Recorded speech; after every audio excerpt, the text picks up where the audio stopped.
जवाहरलाल नेहरू अस्पताल के senior doctor Sanjeev Maheshwari ने लोगों से शादियों में इकट्ठा न होने की अपील। लोगों के एकत्रित होने से कोरोना संक्रमण का बढ़ जाता है खतरा।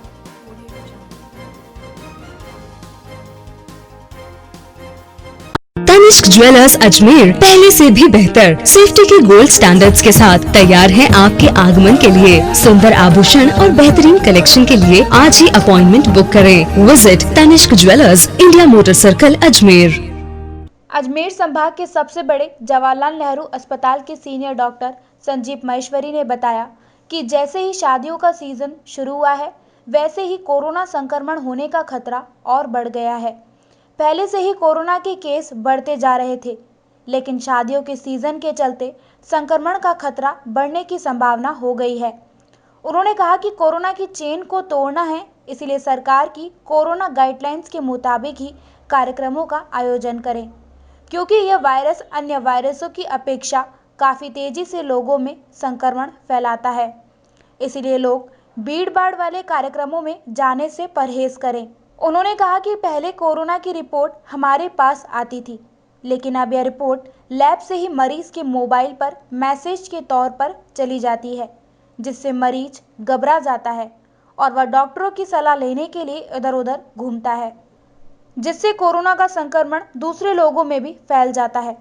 उन्होंने कहा कि रिपोर्ट के पॉजिटिव आने पर मरीज घर पर बैठकर ही अन्य माध्यमों के द्वारा डॉक्टर से सलाह ले और वह घर से बाहर ना निकले, ताकि दूसरे लोग संक्रमित ना हों।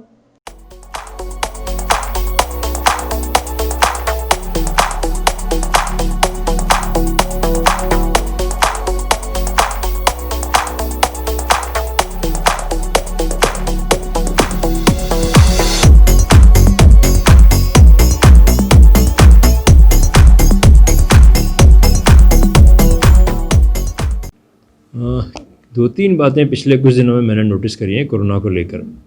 पहली बात तो ये है कि जैसे अभी त्योहारों का सीज़न गया और अब एकदम से शादियों का सीज़न आ गया, तो ये त्योहारों और शादियों में दो बड़ी चीज़ें होती हैं कि लोगों की गैदरिंग होती है, काफ़ी सारे लोग इकट्ठे हो जाते हैं। और ये कोरोना का हम लोग शुरू से बार बार जब हम चर्चा करते हैं, कोरोना की चेन है उसको ब्रेक करना है। एक से दूसरे को संक्रमण की दर इसकी बहुत ज़्यादा है दूसरे किसी भी वायरस के मुकाबले। हमने और कई वायरस देखे हैं, स्वाइन फ्लू का वायरस बहुत अभी रिसेंटली हमने देखा है, उसका इतना संक्रमण नहीं होता था जितना कि कोरोना का संक्रमण होता है। जरा से कांटेक्ट में, अनप्रोटेक्टेड कांटेक्ट में इसका इन्फेक्शन एक से दूसरे में बहुत जल्दी होता है। पहले भी मैं कई बार कह चुका हूँ कि परिवार में अगर एक व्यक्ति पॉजिटिव आता है तो लगातार लगभग सभी व्यक्ति पॉजिटिव हो जाते हैं, अगर जरा सा भी ध्यान न रखा गया, जरा सी भी लापरवाही बरती गई तो इन त्योहारों के सीज़न से, इन शादियों के सीज़न से कोरोना का संक्रमण फैलने की ज़बरदस्त आशंका है। और ये हमने पिछले कुछ दिनों में नोटिस भी किया है, अस्पतालों में हमारे मरीजों की संख्या बढ़ी है। पहली बात। दूसरी बात, पहले होता था कि जो टेस्ट होता था वो टेस्ट की रिपोर्ट पहले एडमिनिस्ट्रेशन के पास यानी कि प्रशासन के पास, चिकित्सकों के पास जाती थी और उसके बाद उनके थ्रू मरीज़ के पास जाती थी। लेकिन अब आईटी की यूज़ की वजह से, इंफॉर्मेशन टेक्नोलॉजी की यूज़ की वजह से ये रियल टाइम पेशेंट के पास पहुंच रही है।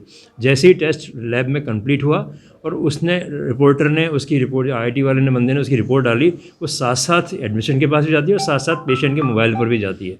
और वो पेशेंट जैसे ही वो अपना मोबाइल मैसेज चेक करता है, वो एकदम से डर जाता है कि मेरी रिपोर्ट पॉजिटिव आ गई, मेरी रिपोर्ट पॉजिटिव आ गई। कोई बात नहीं, डरने की बात नहीं है। आप अपनी रिपोर्ट के साथ में अपने किसी परिजन को, जो आपके ट्रीटिंग चिकित्सक हैं, उनसे मिलने के लिए भेजिए। आजकल साधन उपलब्ध हैं, आप उनसे फ़ोन पर बात कर सकते हैं, उनसे वीडियो कॉल कर सकते हैं, अपनी समस्या उनको बता सकते हैं, बजाय कि आप खुद अपना स्कूटर, अपनी गाड़ी लेकर शहर में पूरे शहर को क्रॉस करते हुए फिर आप वहाँ कहीं चिकित्सक के घर जा रहे हैं या आउटडोर में जा रहे हैं। आउटडोर में और भी जो नॉन कोरोना पेशेंट हैं, नॉन कोविड पेशेंट हैं, जिनमें से कुछ बुजुर्ग होते हैं, कुछ डायबिटीज़ होते हैं, कुछ प्रेग्नेंट फीमेल होती हैं, वो भी उनके पास में बैठे हैं, आप उनसे बातें कर रहे हैं और फिर वहाँ पर वही लापरवाही आप करते हैं कि मास्क नहीं यूज़ करते हैं, चिपक के बात करते हैं एक से दूसरे को और इस तरीके से करते हैं, तो उससे आप दूसरे लोगों को संक्रमित कर रहे हैं।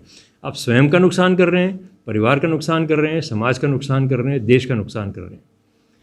कोरोना संक्रमण इतना खतरनाक नहीं है, ये मैं पहले भी कई बार कह चुका हूँ।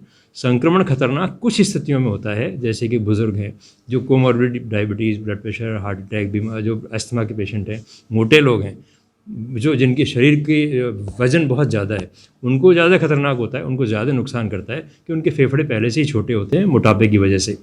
तो ऐसे लोगों को तो विशेष रूप से सावधानी रखनी चाहिए, आइसोलेशन रखना चाहिए, मास्क यूज़ करना चाहिए, बिना आवश्यकता के घर से बाहर गया किसी भी वजह से कहीं पर भी नहीं जाना चाहिए। शादियों में जो गवर्नमेंट के जो कानून हैं उनको निश्चित रूप से पालन करें, उसमें आपकी सेफ्टी है, इसमें किसी का कोई फ़ायदा नहीं है, सिर्फ आपकी सेफ्टी है, आपका भला है। ये मैं आपके माध्यम से सभी लोगों को कहना चाहता हूँ। तो शादी की बात, तो शादी में ज़्यादा फैला रहा था शादी ब्याह में। शादी ब्याहों में देखिए, शादी ब्याह एक ऐसी चीज़ है, अब तक जो हमारा शादी ब्याह को लेके माइंडसेट था कि हम जाएंगे, मज़े करेंगे, लोगों से मिलेंगे जुलेंगे, बातें करेंगे, अपना समय एंजॉय करेंगे। शादी तो एक संबंध है दो व्यक्तियों का, दो परिवारों का, लेकिन उसमें बाकी लोग जो होते हैं विटनेस होते हैं, उनमें खुशी के भागीदार होते हैं। अब तक हमारा माइंडसेट था कि हम जाएंगे और अच्छे मज़े करेंगे, घूमेंगे फिरेंगे, लोगों से बातें करेंगे, खाएंगे पिएंगे, ये सब ऐसा था। लेकिन अब इतने रेस्ट्रिक्शन हो गए हैं, इन रेस्ट्रिक्शन के साथ में हमारे माइंडसेट को सूट नहीं करता, वो आयोजन का जो मज़ा था वो सूट नहीं करता। तो इसलिए जहाँ तक संभव हो, बहुत विशेष आवश्यकता हो तो ही इस तरह के आयोजन में शरीक हों। अगर अवॉइड कर सकते हैं, विशेष रूप से जो मैंने बताया, जो वल्नरेबल पीपल हैं, जिनको खतरा कोरोना से बीमारी होने का ज़्यादा है, उनको तो शादी ब्याहों में भी जाना निश्चित रूप से अवॉइड करना चाहिए।